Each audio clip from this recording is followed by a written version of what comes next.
Okay, Shalom Aleichem, everybody. Welcome. Obviously, you see where we are. We're in a very holy place, very special place. A day or two after Gimel Tammuz. Gimel Tammuz is the Rebbe's yard site, and we meet the mayor from Montreal here. On this auspicious day, not only of Rabbi Wilhelm's father's yard site. Yeah. All right. Thank you. So, anyways, I want to say something, share something, maybe connect to this week's parsha, the Gimel Tammuz.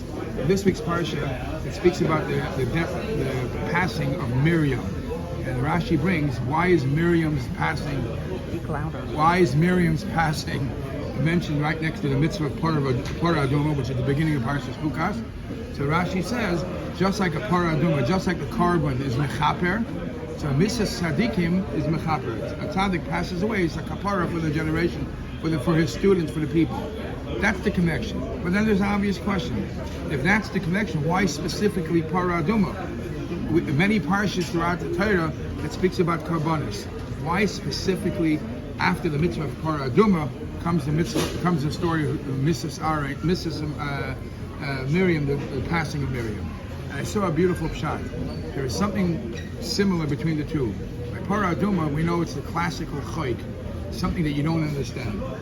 Why is that the classical chayk? It's not only you don't understand it, but it's actually backwards.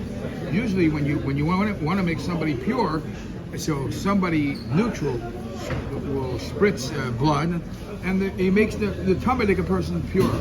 In this case, the Talmudic person becomes pure, and the one doing the spritzing halachically becomes Talmud.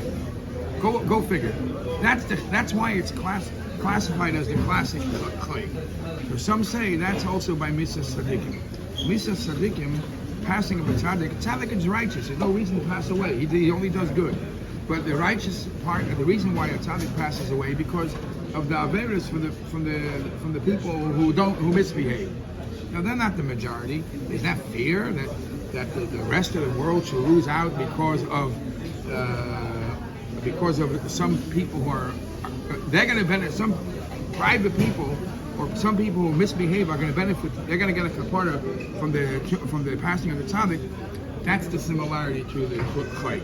Another thing we find, a very interesting thing, the Gemara says that Damba ben Nesina, who did kibbut avayim as a reward, he didn't expect out of the ordinary kibbut avayim as a reward. A Parah Aduma was born in his barn.